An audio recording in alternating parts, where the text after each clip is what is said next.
Thank you, Andrew. Good evening, everyone, and welcome to the History of Jefferson, Part 2. I am grateful for the quality education that I received at Jefferson and for the excellent teachers that I had. Only 2 of my 7 teachers are still alive. I would like to honor 2 of my departed teachers by dedicating tonight's presentation to them. The teacher on the left is Miss Jeanette Kramer. She was my kindergarten teacher, although she spent most of her career teaching first grade. She taught for 38 years, 35 of them at Jefferson. She retired in 1993 and died in 2021. On the right is Mr. David Renshaw, my 6th grade teacher. He taught for 41 years, most of them at Jefferson. He retired in 1989 and passed away in 2008. He was a fine man and an exceptional teacher. I will tell you more about them later, but now I would like to dedicate tonight's talk to Jeanette Kramer and David Renshaw, my first and last teachers at Jefferson. First, I want to give you a brief review of some key facts I covered in April in Part 1. Construction on Jefferson began in October 1914. It was built by Arthur Hauser. The building was dedicated in September 1915. There were 4 additions made to the building in the 1920s, as shown on the slide. When Jefferson first opened in 1915, all of the students were elementary and junior high. The high school moved from Central to Jefferson in 1916 and took over the 2nd floor. Elementary students remained there until Lincoln opened in 1929. Okay? All right. All right. Junior high students moved in during the 1920s and stayed there until 1939. Finally, in 1939, the high school had Jefferson all to itself. You sometimes read that Jefferson was the first high school in the borough. It's true that Jefferson was the first building in town to contain only the high school, but it is not true that Jefferson was the first location of the high school. The high school was at the Main Street Schoolhouse and then at Central for about a quarter century before Jefferson was built. You also sometimes read that Jefferson was built as the high school, meaning that the high school was the reason it was built. Yes, it became the location of the high school the 2nd year of its operation, and 25 years later it became exclusively a high school, but there is no proof that the school board built Jefferson as the high school. The desperate need in 1914 was to relieve overcrowding in the elementary grades, not to build a high school. The new high school opened in the fall of 1955, and Jefferson became the district's junior high school, and that is where we begin tonight. Although the opening of the new high school was delayed until September 30th, 1955, Jefferson assumed its new role as Emmaus Junior High School on September 7th. Allen Heller stayed at Jefferson and became principal of the junior high, while his assistant, Howard Deischer, went to the new high school and became its first principal. Even before the school year began, new concerns were raised about population growth in the years ahead. In August, Superintendent Lemon Stoudnauer reported to the school board that by the early 1960s, East Penn would either have to build a 2nd junior high school, expand Jefferson, or add to the new high school. Stoudnauer noted that Jefferson was over 40 years old, and he wondered what the school would look like in another 20 years. They ultimately decided to build a new wing on the high school, which became the new home of the junior high, and then they built a new junior high on Macungie Avenue in 1965. The auditorium and gymnasium at Jefferson were still used heavily by the school and the community in the junior high years. The gym was used for junior high basketball and a community rec league. The junior high had a football team and played at the new high school stadium. In July 1956, it was announced that an annex would be built on the high school and the junior high would move there. Once that happened, Jefferson would become an elementary school. During the junior high years at Jefferson, the Journalism Club published a student newspaper called The Buzz. Unfortunately, the Historical Society does not have any copies. This undated photo shows the junior high faculty. Alan Heller retired in 1957 and was replaced by Luther Souders. Heller is in the center of the front row, and Souders is in the back row on the left. Since Heller is in the picture must have been taken between 1955 and 1957. In the wee hours of February 3rd, 1959, an event took place in the Midwest that was not considered that important by the faculty of Jefferson or by the parents of the junior high students, but was considered highly important by the students. The hallways of Jefferson were abuzz with the news when it became known. The 3 passengers of the small plane that crashed in Iowa were Buddy Holly, Richie Valens, and J.P. Richardson, also known as the Big Bopper. The loss of these musicians, who were very popular among teenagers, became known as the day the music died. Bill Bardo was a student at Jefferson at the time, and he recalls exactly where and when he learned the news at school that day. My sister Linda recalls that in art class, the students had a copy of Peyton Place with a plain brown cover that they passed around. This book was considered very salacious at that time. The summer of 1961 was a very busy one at Jefferson. The junior high school had completed its 6th year at Jefferson and was headed to an annex built onto the new high school. Jefferson was scheduled to reopen in September as an elementary school, K through 6th grade. A year earlier, the school board had approved an ambitious renovation plan for Jefferson that would cost in excess of $400,000.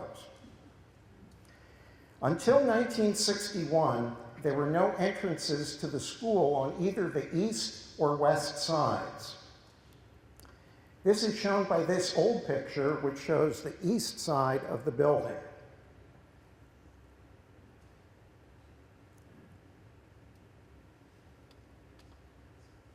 In 1961, entrances to the building were built at the midpoint of both sides. Here's a picture from the 1990s showing the east side entrance. Inside the entrances were built new staircases which went from the basement to the 2nd floor. The existing staircases along the sides of the auditorium were eliminated. The front door to the school on North Street would now rarely be used by students and faculty. Fire safety was greatly enhanced by this change. The other major change to the building was that the auditorium seats were all removed. The floor was made level, the room was converted into a cafeteria and an all-purpose room, and a new stage was installed. The cafeteria tables could be folded up into the walls and folding chairs brought in for assembly programs, or students would sit on the floor. Also, the school office was moved to the basement. Here's a picture of the redone auditorium facing the stage. Notice the students are seated on the floor. Because of delays with the cafeteria equipment, no hot lunches were served until November 13th. The school board was very unhappy with the delay. But despite the cafeteria delays, Jefferson reopened as an elementary school on September 7, 1961, which was my first day of kindergarten. I will now discuss the 4 people who served as elementary principal at the old Jefferson. The first principal of Jefferson Elementary was Mr. Samuel Kemmerer, who was my principal. Mr. Kemmerer was born in 1917 in Fleetwood. He graduated from Fleetwood High School in 1934. He then attended Kutztown College, where he received his BS in education in 1938. He taught elementary school at a one-room schoolhouse in Berks County until 1941. 2 days after Pearl Harbor, he resigned his teaching job and enlisted in the U.S. Army. He attended Officer Candidate School and was commissioned as a second lieutenant in field artillery in 1943. He saw combat duty in Europe for the last year and a half of World War II. He remained there for several months as part of the Allied occupation force. He was released from active duty in 1946 and married a few weeks later. He was part of the Army Reserves until 1974, by which time he attained the rank of colonel. He resumed teaching elementary school in Allentown in 1946 and taught there until 1958, when he was named elementary principal in the East Penn Union School District. In 1961, there were 3 elementary principals for the entire school district. Mr. Kemmerer had his office at Jefferson, but was also principal of the Kings Highway and Veracruz schools.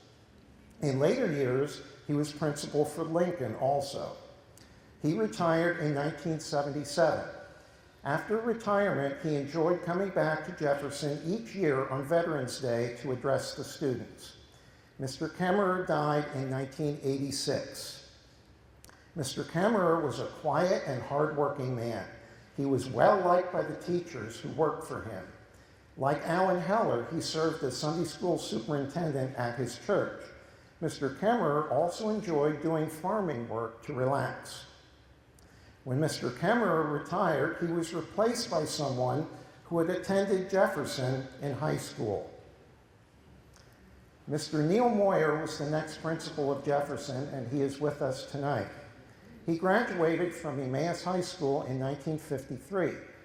Here is his Tatler picture. I like to tease Neil because in his Tatler it said that his ambition was to become a Major League Baseball player. That did not happen, but I think educating the young is far more important anyway. Here is a later picture of Mr. Moyer.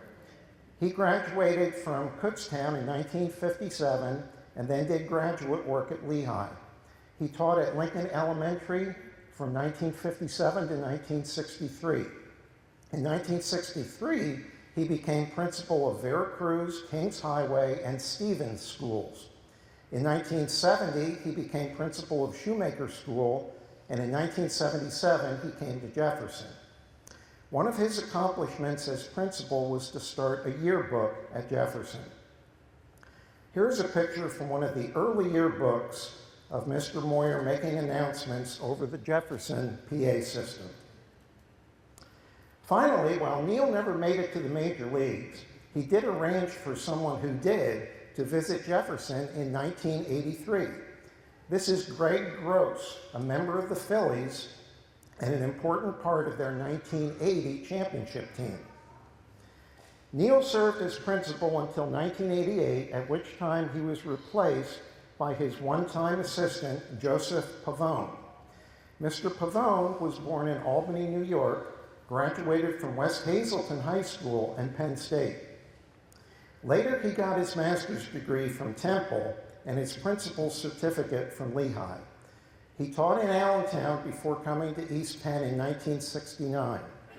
He served as principal or assistant principal at Veracruz, Kings Highway, Stevens, Shoemaker, West Coastville, Macungie, Lincoln, Washington, and Jefferson. He closed the Washington School in 1980. When he was at Jefferson, the student enrollment was about 500. Mr. Pavone took the time to learn the name of each student. His outside interests were bicycling and art. He retired at the age of 55 in 1991. He passed away in 2010. The final principal of the old Jefferson was Dr. Margaret Gayasitz. Dr. Gayasitz held the distinction of being the last principal of the old Jefferson and the first principal of the new Jefferson. She also served as principal during the 1998-99 transition year when the Jefferson students studied at Wescosville. Marge was born in 1939 in Northampton. She graduated magna cum laude from the first co-ed class at Muhlenberg College in 1961. She received a master's degree in speech and theater arts from Pitt in 1963 and went on to receive a doctorate in educational administration from Lehigh in 1978. She was very proud of her doctor's degree. Marge became the Emmaus Rotary Club's first female member in 1990. She enjoyed travel, but her biggest passion was the New York Yankees, a love that she shared with Neil Moyer. I choose to forgive her for this indiscretion. She died just this year and was buried on the day that I gave part one of my Jefferson presentation. One interesting fact is that all four of these principals supervised more than one school simultaneously. It was not until after 2000 at the new Jefferson that the principal did not also have other schools. In this part of my talk, I will discuss my years as a student at Jefferson. They were happy years, and there are many stories to tell. Miss Jeanette Kramer was my kindergarten teacher. Here was our class picture. Miss Kramer was a graduate of East Stroudsburg. She was hired as a kindergarten teacher in East Penn in 1958. She taught the first 2 years at the basement of St. Margaret's EC Church, which was considered an annex of Central School, yet another indication of chronic school overcrowding in Emmaus. Then she taught 1 year in Macungie, and then came to Jefferson in 1961 when it became an elementary school. She taught for a total of 35 years, the first 8 as a kindergarten teacher, and then 27 years as a first grade teacher. She never married. Her passion was teaching children to read. After retiring as a teacher in 1993, she spent the last 5 years at the old Jefferson as a library volunteer. After that, she volunteered at the Emmaus Public Library. Ms. Kramer died in 2021 at age 84. When I was in Ms. Kramer's class, I asked her if she was married. She said no. I asked her if she would marry me. She said no, because I did not put on my sweater properly. Now, I'm not sure what the issue was. Did I wear it inside out, upside down, or backwards? This was the first time I was shot down by the opposite sex. It was not the last time. One day, Miss Kramer was teaching us about daffodils. She said there were different colored daffodils, yellow and pink, for example. I raised my hand and said, "We have green daffodils in our garden." "No, Jimmy, there are no green daffodils." Well, I insisted that we had green daffodils in our garden. Miss Kramer knew that I lived very close to the school, and she suggested that she walk home with me from school that day so she could see our green daffodils. I wonder what my poor mother thought when she saw us coming. Anyway, when we got to the garden, I pointed to some daffodils that had not yet bloomed. Look, they were daffodils. They were green. They were green daffodils. I rest my case.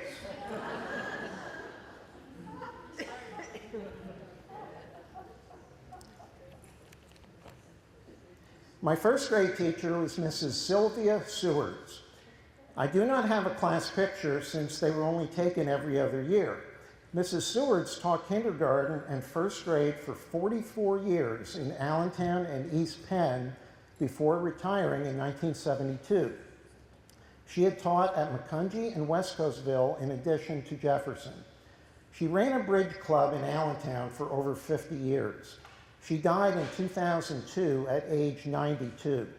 The only thing I remember from first grade is that Mrs. Seward's read a short passage from the Bible every morning. This was the last year that was done. Miss Patricia Boyer was my second grade teacher.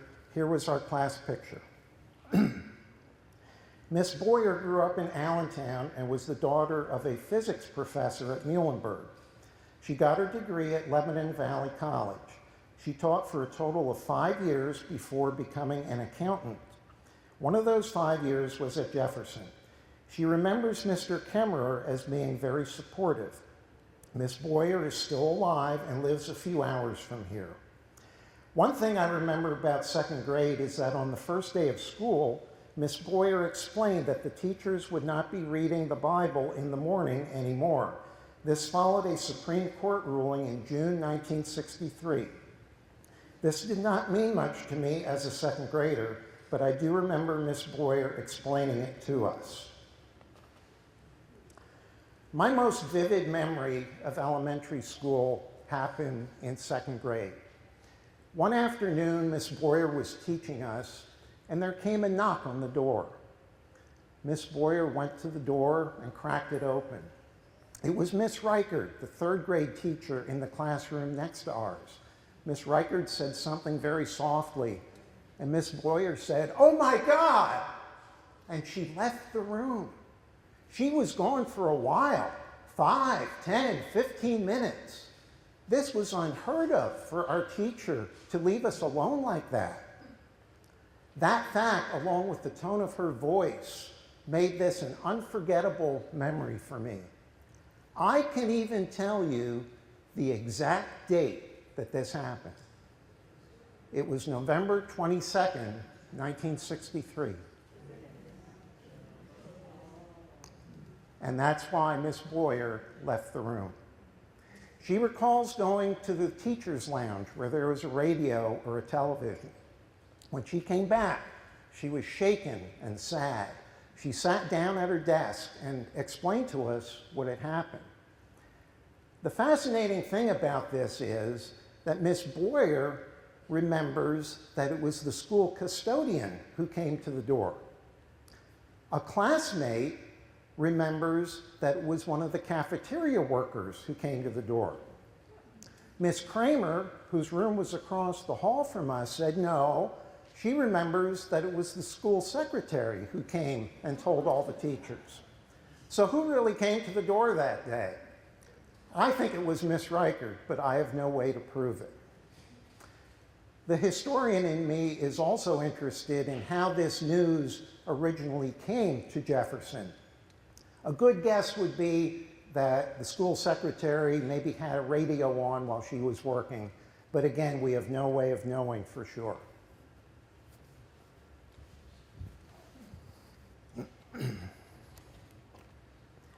My third grade teacher was Miss Geraldine Reichert.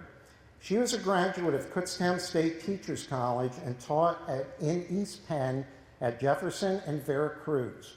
She passed away in 2018 at the age of 85.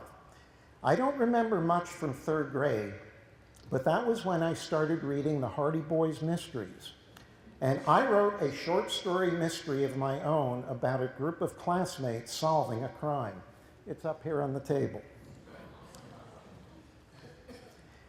Mrs. Connie Staley was my fourth grade teacher. Here was our class picture. Mrs. Staley was born in Slatington. She only taught school for 3 years.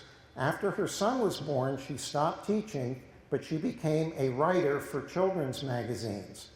As of 6 years ago, she was in a nursing home in Bucks County with Alzheimer's. I have not found an obituary for her, so she may still be alive. If she is, she would be 90 years old. When I was in 4th grade, a TV program called Lost in Space was popular. I wrote a story about our entire class being on a spaceship. Each week I would write a new chapter, and Mrs. Staley allowed me to read it in front of the class. I did not keep any of that story, but at least 3 former classmates have told me in the last 10 years that they remember my stories. Since Mrs. Staley enjoyed writing, she was probably trying to encourage me in that direction. Miss Lois Cammonson was my 5th grade teacher. Miss Cammonson grew up in Bethlehem and graduated from Liberty High School. She has degrees from Penn State and Lehigh. She taught for 6 years, 4 years at Jefferson and 2 years in Connecticut. She remembers Mr. Kemmerer as being kind and sensitive. Miss Cammonson is still alive and lives in North Carolina. I invited her to be here tonight, but she was busy today playing in a mahjong tournament. 5th and 6th graders were allowed to be part of a squad. In 5th grade, I was on the newspaper squad. Miss Cammonson was in charge. We created, printed, and distributed a school newspaper. My job was to create a crossword puzzle for each issue. I am not aware of any surviving copies of this school newspaper. We did not have a class picture in 5th grade, but the 2 5th grade classes took a field trip to the state capitol in Harrisburg. Here's a picture from that field trip. This is Miss Cammonson, and this is Miss Evans, the other 5th grade teacher. Miss Evans lived on North 5th Street in the same block as Jefferson. She was very gruff and had a reputation as a mean teacher. However, when I had a paper route in high school, she was one of my customers, and she was as nice as could be, telling me that the gruff persona was just an act.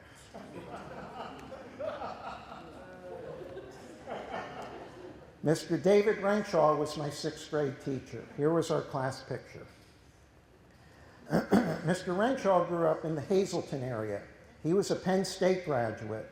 He taught for 41 years, and most of those years were as a 6th grade teacher at Jefferson, attaining the position of head teacher. He and his wife had no children. He lived at the corner of Harrison and Franklin and walked to school every day, brown bag lunch in hand. He was a U.S. Army veteran. He was the first male teacher that most of us had. He ran a tight ship, but his students liked him and respected him. His goal in teaching was to teach his students how to think. Mr. Renshaw died in 2008 at age 79. Mr. Renshaw did his best to work with every student where they were at. I will give an example. My best subject was math. There were 3 of us who were stronger in math than the rest of the class. He gave us a more advanced math textbook and sent us to the school balcony once a week to watch a math program on Channel 39. He did all this to challenge us to excel. At the same time, and I did not know this until many years later, there was a girl in our class who struggled in math. Mr. Renshaw tutored her in her home on a regular basis to help her. One of my happiest memories from Jefferson was the lunchtime volleyball league that was held over the winter months down in the underground gym. Most elementary schools in East Penn did not have 6th grade. At Jefferson, we had 2 5th grade classes and 8 6th grade classes. Those 10 classrooms competed in the volleyball league. Every classroom had a team name. The rule was that the first letter of the team name had to match the first letter of your teacher's name. We were Renshaw's Raiders. Those who know me well know that I have been a lifelong NFL Raiders fan. It all goes back to the Jefferson Volleyball League. The rules were modified because of the age and the size of the players. We had 12 on the court at one time instead of 6. It worked out that we played once a week. Mr. Labenberg the itinerant gym teacher, was the referee, and he kept track of the results. The regular season lasted for 9 weeks, and we won every match. I can remember the boys in our class gathering by the standings board down the hall to revel in our undefeated status. The top 4 teams made the playoffs. We won our first match, and then we were matched against Miss Daishala's Destroyers for the school championship. We were very confident. After all, we had already beaten them once, and we were undefeated. Just before we were ready to go down to play the championship match, Mr. Renshaw cautioned us, "Watch out for the big lad." He was referring to a boy in Miss Daishala's class named Richard Hartman. He was 2 or 3 years older than the rest of the 6th graders, and he was quite tall. On that cold winter day in 1968, Renshaw's Raiders took the court, fully confident of victory. The winner would play against the champion of the West Coastville school. Well, the unthinkable happened. We lost. The big lad and his teammates vanquished the mighty Raiders. I can remember the elation on the other side of the net and the disappointment that we felt. But we did get a measure of revenge a few months later when we won the school softball championship.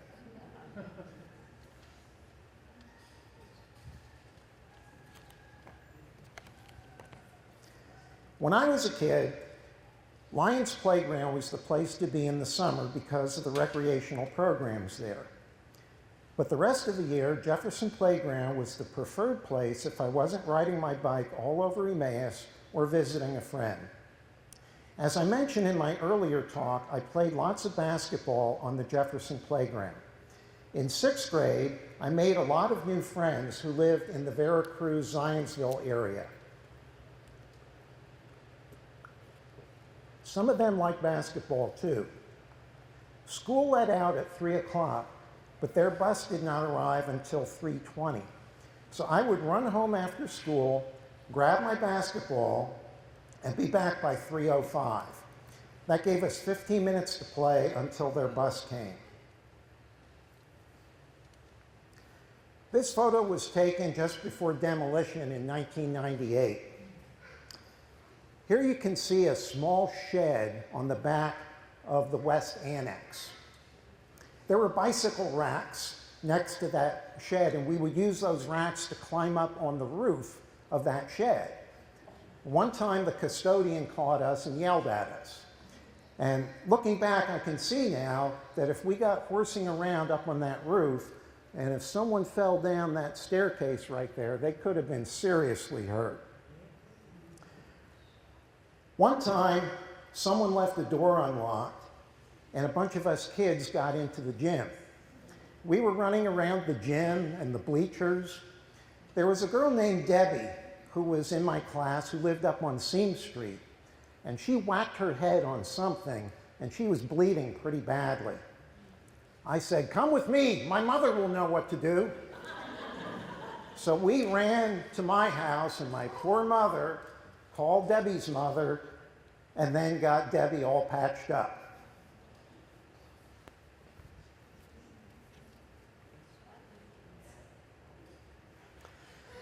This one is for the guys.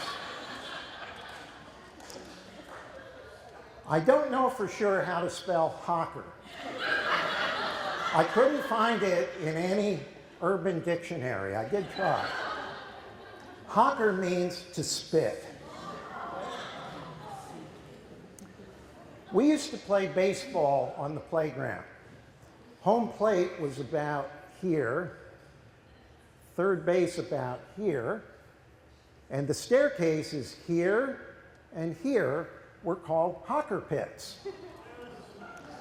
Sometimes the ball would roll down the steps, and whoever was closest would have to go after the ball. And when they did, all the other boys would yell, "Hawker time!"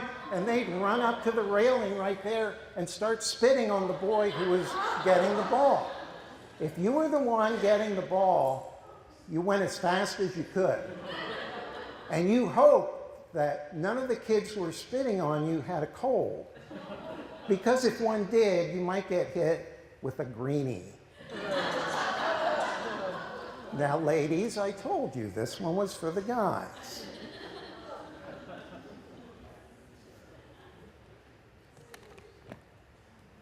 The back wall of the auditorium here came in very handy.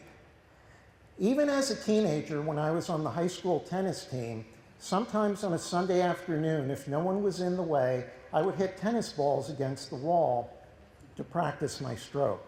When I was much younger, I would throw a rubber ball against the wall. I would often aim for this rectangular metal mesh, but I never knew what the mesh was protecting. Only this year did I find out by talking to someone who would work in maintenance for the school district that the mesh was protecting an exhaust vent from the auditorium. This picture taken during demolition shows the same wall from a different angle. The boys came up with a different baseball game that could be played by only 2 people.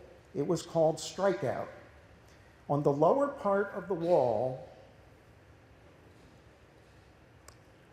this is the one I want. On the lower part of the wall where the graffiti is, we would draw a strike zone with chalk. One boy would be the pitcher and would stand back a certain distance. The other boy would be the batter and stand next to the strike zone. A rubber ball was used. If the ball was hit, it could be a single, double, triple, or home run, depending on how far the ball was hit. At the peak of its popularity, there were 3 strike zones drawn on the wall, and 3 games could be played at the same time. When the rain would wash the chalk off the wall, the boys would redraw the strike zones. This game was the cause of my one and only run-in with Mr. Kemmerer. One day after school, I was hanging out on the playground. I was on my bicycle. I was leaning up against a railing to a stairway, which is behind where that bulldozer is. All of a sudden, the door opened at the bottom of the steps. Out walked Mr. Kemmerer and Mr. Frederick, who is the school custodian. Mr. Kemmerer said, "Well, did you see who did it?" And Mr. Frederick looked up and saw me and said, "That's him, he's the one." It turned out Mr. Frederick was complaining about the boys drawing the strike zones on the wall. So Mr. Kemmerer came bounding up the steps and demanded to know my name and whose class I was in. And the next day I had to stay after school and wash the strike zones off the wall. It was to no avail because very soon thereafter other boys redrew the strike zones.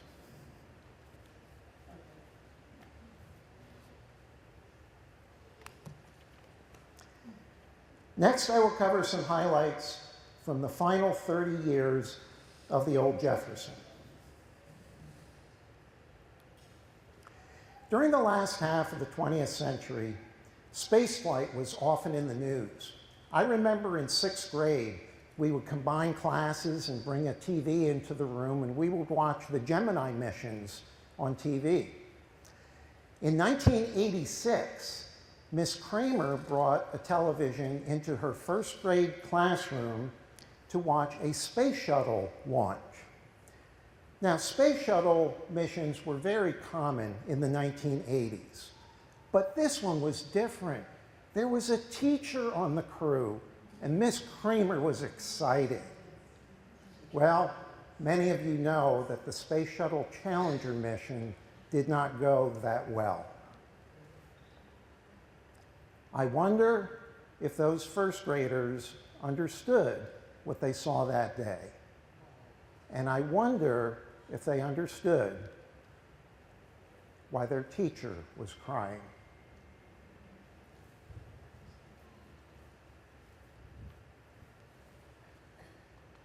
About 1980, a new program was started in which junior high science teachers would spend part of their time teaching at elementary schools.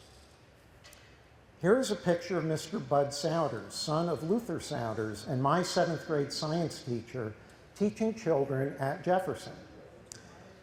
During Neil Moyer's time as principal, the balcony was extended and closed off. The balcony was converted into a new library and was named the Samuel Kemmerer Library. This photo shows the auditorium being used as a cafeteria. It also shows how the balcony was extended and closed off. This photo was taken inside the new library. Mr. Renshaw, Miss Kramer, and another teacher were explaining to Mrs. Kemmerer about some new books being added to the library. Another facilities change that took place in the later years was that 2 relocatable classrooms were added to create more classroom space. A few years later, 2 more were added to accommodate overflow from Lincoln School. The classrooms were located on the west side of the building in the rear. The relocatable classrooms did not have bathrooms or water fountains, so the students would have to go to the main building, creating some logistical issues. However, the relocatable classrooms had air conditioning, making the teachers there the envy of the teachers in the main building.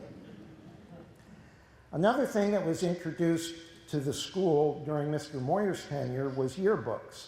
This was a very nice addition. In the beginning, the yearbooks were low-tech by today's standards. Yearbooks at Jefferson were continued through the years, including at the new Jefferson, and now the quality of the yearbooks is very high.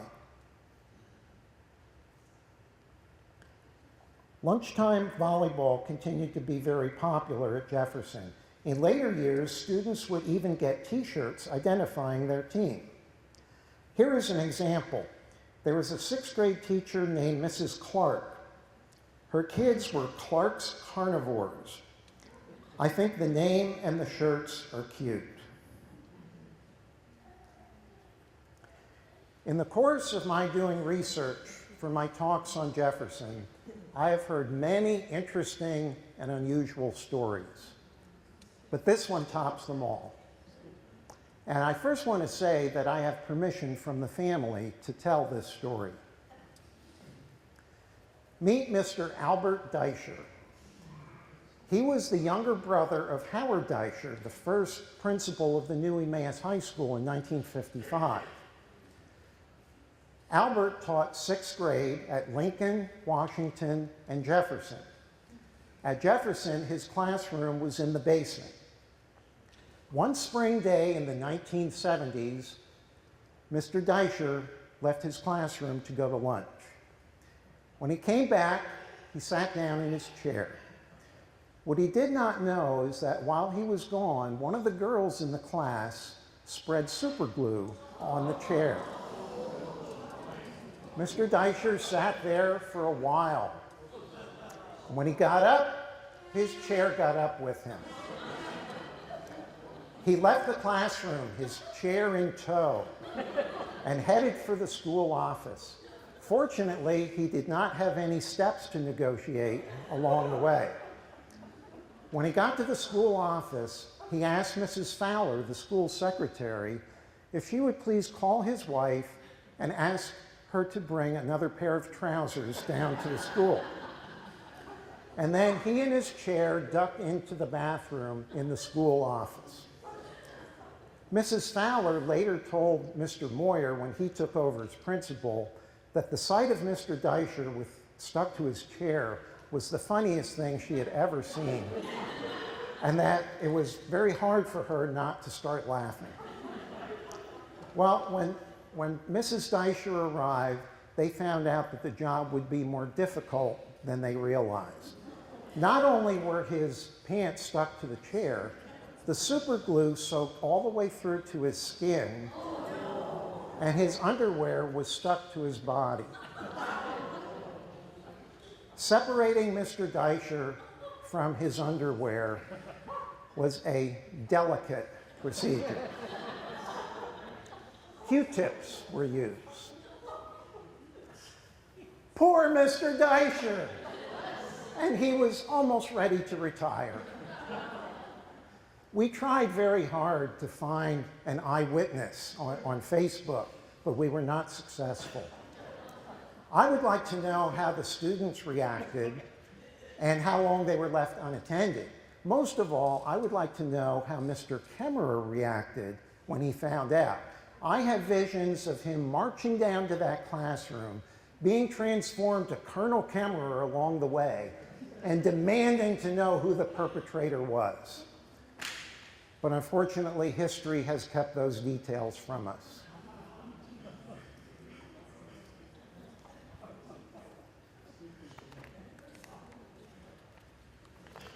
In 1970, a law was passed in Pennsylvania giving teachers the right to go on strike. Teachers in Emmaus, fortunately, have not gone on strike very often, but in the fall of 1975, there were 2 strikes, 18 days in September and another 9 days in December. I'm sure that no teacher enjoys being on strike. I was told that Mr. Renshaw, while he did maintain solidarity with the other teachers, found the strikes to be extremely distasteful. In the 1990s, Jefferson was really showing its age and suffered a number of public relations setbacks. Some of the criticisms of the school were legitimate, and others were distortions advanced by people who wanted to see the school replaced. In 1991, a debate occurred when an architect said that Jefferson was a fire hazard. Emmaus fire officials made an unannounced inspection of the school and found no major problems other than the fact that wood was used in its construction. A sprinkler system and smoke detectors were in place, and the fire inspectors cleared Jefferson for continued use. In 1995, air quality problems were discovered in 3 basement classrooms. This was a legitimate issue, and the school district spent $60,000 to remediate the problem. Also in 1995, the floor in a second-floor classroom was found to be sagging, calling into question the structural integrity of that classroom and the one below it. It was discovered that the affected area was above an old stairwell and had been sealed off. The problem was isolated to those classrooms and repairs were made. Sometime in the 1990s, the front west corner of the building was struck by lightning and repairs were made. Also, a termite problem was discovered. Although the problem was dealt with, it was a matter of ongoing concern. Finally, teachers discovered that classroom closets were inhabited by mice. While all this was going on, the future of the school was being discussed by the school board. As early as 1986, the possibility of demolition was raised. In 1991, a committee recommended that Jefferson be torn down and replaced. In 1995, a formal plan was developed, which was delayed a year later. Then in 1997, the school board voted 8-1 to demolish and rebuild Jefferson. In the Morning Call article reporting the school board vote, one school board member was quoted as saying that Jefferson was old and yucky. Some school districts in our area have chosen to renovate very old school buildings. For example, there is an elementary school in the Parkland School District that recently celebrated its 100th anniversary.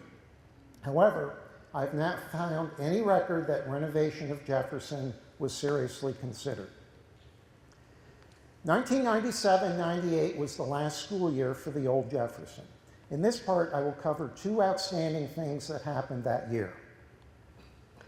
During this final school year, 2 classes got together and interviewed 15 senior citizens who had attended Jefferson during the high school years. Included in the 15 alumni were Neil Moyer, Albert Deischer, who by that time had recovered from the trauma of the superglue incident, and his wife, Lorraine Deischer. The oldest alumnus was from the class of 1928. The students compiled the interview results and they were published in the 1998 yearbook. This was a wonderful idea and was a pleasure to read. I did chuckle, though, when I read that Mr. and Mrs. Deischer gave 2 different answers to the same question. On May 30th, 1998, near the end of the school year, in mere weeks from the demolition of the building, Dr. Gayasitz presided over a public program held on the Jefferson playground. There was a parade, entertainment, and a presentation of the history of the school. I was in attendance. My favorite part was that we were allowed to walk through the school. This was the first time in 30 years that I had set foot inside the building. I visited all of my old classrooms and even walked into the gym. It was an unforgettable experience, and I am grateful that the event was held. I'm going to show you a series of 4 photos showing the demolition of Jefferson, which took place or started in the summer of 1998.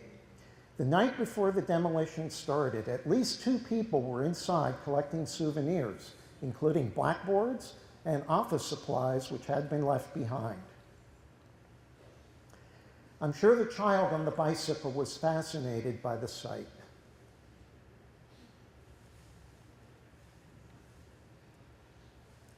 And finally, dear old Jefferson has been reduced to a pile of rubble, but it still stands in my heart. Notice part of the front steps to the building and also one of the 2 lampposts, which are still there today. Here is one of the bricks from Jefferson, which was given to me by Neil Moyer and the class of 1953.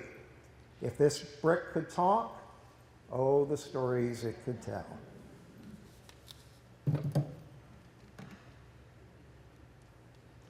After demolition began, construction of the new Jefferson was started, but the new school would not be ready for another year.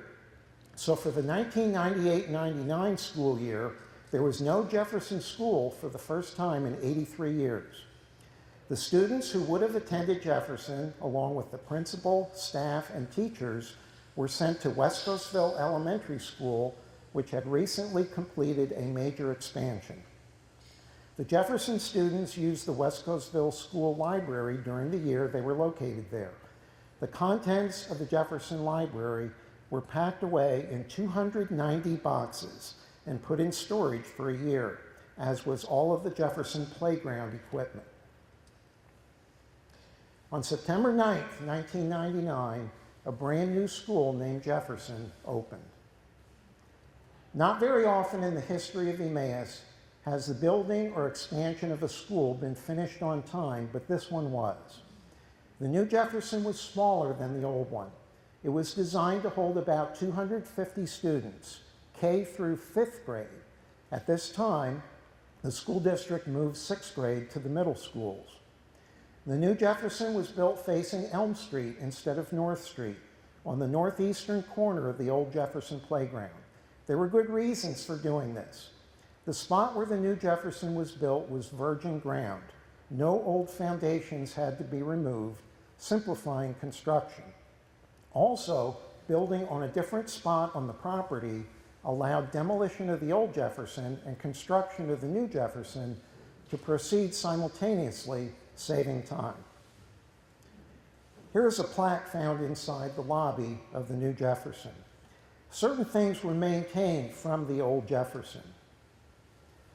This ornament that all of you walked underneath when you came in was from the inside of the old Jefferson. It was carefully removed, refinished, and mounted inside the new building. These are the original lampposts located on North Street at the front entrance of the old building. They now open to a courtyard and a view of the rear of the new building. There was a desire to make the grounds accessible and useful to community residents. There was a plan to remove the original Gothic lettering, shown in this picture from 1940, and mount it on the side of the new building. However, when the old lettering was removed, it was found that there was concrete filling the back of the letters that could not be removed without damaging the letters. So the idea was discarded. The letters allegedly still exist on pallets inside a school district storage facility, but no one has been able to locate them recently. There have been 7 principals at the new Jefferson. The first one was Dr. Margaret Gayasitz, who is also the last principal of the old Jefferson. The current principal is Mr. Samuel Hafner. Mr. Hafner is from Bucks County. He graduated from Palisades High School, Millersburg University, and has a master's degree from Lehigh. He spent some time out west where he met his wife. In 2003, they moved back to Pennsylvania, and Sam spent 17 years in the Southern Lehigh School District, including 13 years as an elementary principal. Sam's desire is to make Jefferson a warm and welcoming community school. He believes one of his biggest challenges is to re-level the playing field after students spent so much time away from school during COVID. I have spoken with 3 different teachers who spent time at both the old and new buildings. It was interesting to hear their comparisons. One thing that the teachers liked about the last few years at the old Jefferson was that the rules about hanging things on the walls were relaxed. Teachers love to have bulletin boards and other visual aids in their classrooms, and the last few years at the old Jefferson, they took advantage of their opportunity. When they occupied the new building, the party was over. Other advantages of the old building were that the classrooms were larger, had more natural light, and the windows could be open. However, the new building had improved technology, better aesthetics, had air conditioning, and the classrooms were more comfortable. And there were no mice in the closets. There is something else at the new Jefferson that was never seen at the old Jefferson. This is Mario the therapy dog, whom Jefferson shares with the other elementary schools in East Penn. He is a beagle and he's a good boy. However, I do think he gets a few too many snacks from the ladies in the office. But we should not be too hard on them, because who among us would be able to resist such a cute dog when he is begging for treats? When the news of 9/11 reached Jefferson, Dr. Gayasitz was in a state of panic. Her daughter was working in Manhattan, and Marge did not know if she was safe. She thought that the teacher should be told, but she was too distraught to do it herself. She called in Tony Moyer, who at that time was working at Jefferson in a staff position, and asked him to go room to room and quietly inform the teachers what was going on. The students were not sent home. So there was a knock on the door of every classroom. I wonder if there are adults who were students then who remember the knock on the door the way I remember the knock on the door 38 years earlier when JFK was assassinated. I've had the privilege to visit here at the New Jefferson and meet some of the staff. I was also given the opportunity to review their yearbooks, which are excellent. The 2010 yearbook is my favorite. One of the Jefferson teachers who helped me was Stacy Confer, who teaches kindergarten. She is a delightful lady. But I learned something about Stacy by going through the yearbooks. You see, Stacy has multiple personalities. Wait, I'll prove it. Back when kindergarten was still a half day, she was pictured twice in the yearbooks. This is a picture of Stacy for the morning class from one year.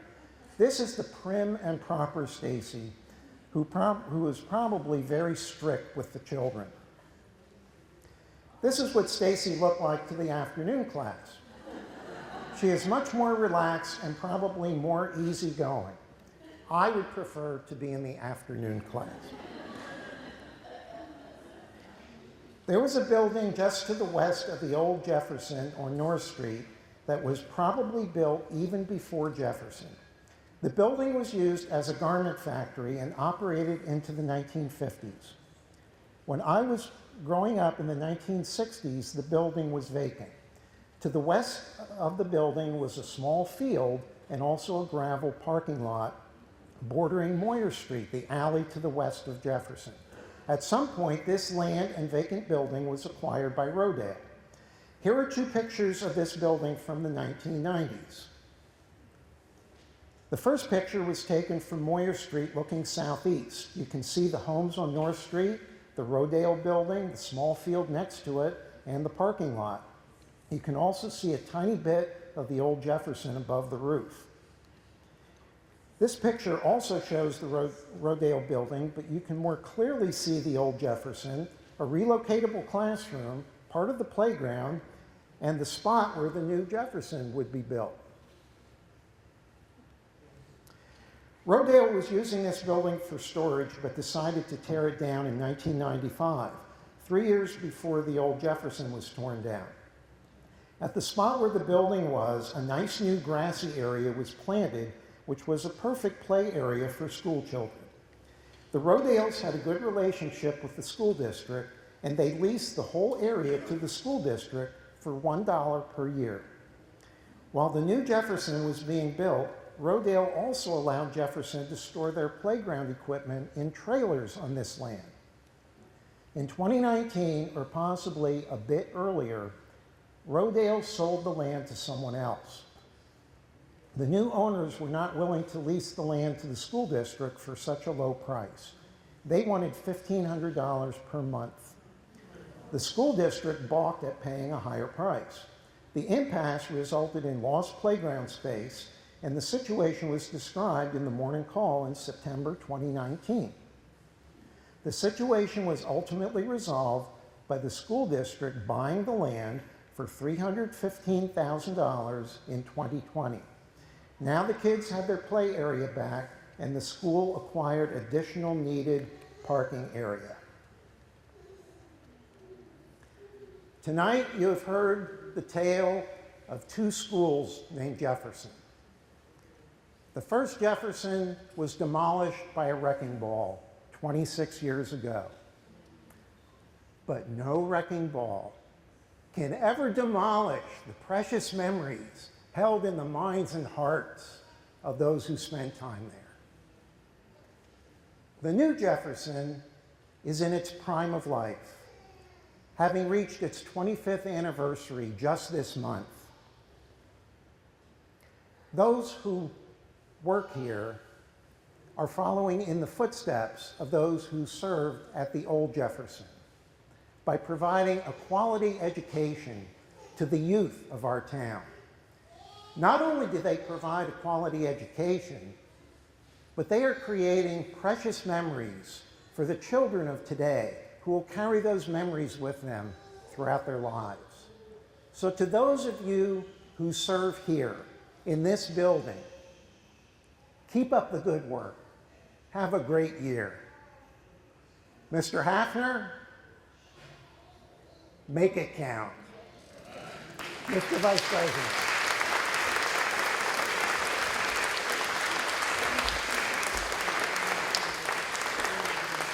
Maybe we can turn the lights on.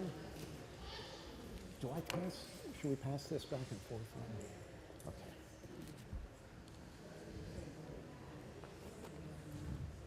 Before I open it up to the two questions, I have to have Mary come up to make some announcements for the committee. So as soon as she's done, I will open it up. Oh, okay, fine.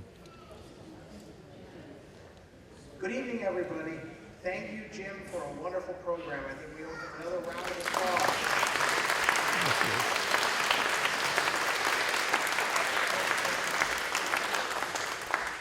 At this time, I would like to call Mary up to give a brief report on fundraising.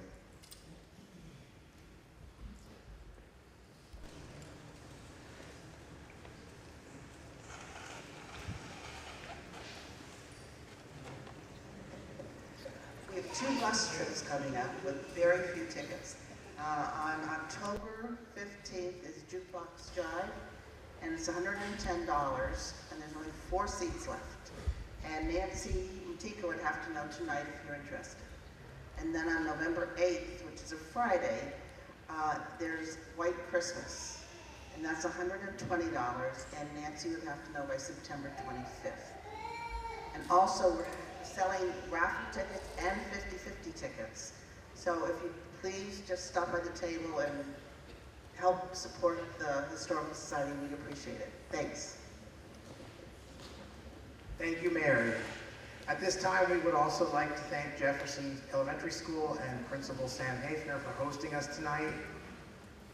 At this time, please enjoy refreshments in the back, and thank you all for coming. We really appreciate it. Yeah, I missed something. 2 more things. Also, Jim has prepared an optional take-home quiz for all of us about Jefferson School. It is at the back table as you leave tonight. If you'd like to take one, by all means, Albert has them back there for you, so please take one. At this time, I have time for 2 questions. So Jim will be able to take 2 questions, if anybody has any. Question? Over here. I'm probably 2 years ahead of you because I went to Jefferson in second grade when it opened. And when I was in 6th grade, I had Mr. Warbach who taught my class Russian. Yes. And I wonder what happened to that because looking back on it all that time, third war era, I'm wondering what happened to Mr. Warbach if he ended up being run out of town. No, Mr. Rohrbach was not run out of town. He actually moved to Connecticut, and he taught up there. In fact, I mentioned that Miss Cammonson, my 5th grade teacher, spent 4 years here and 2 years in Connecticut. Mr. Rohrbach hired Miss Cammonson away from Jefferson to go up to Connecticut.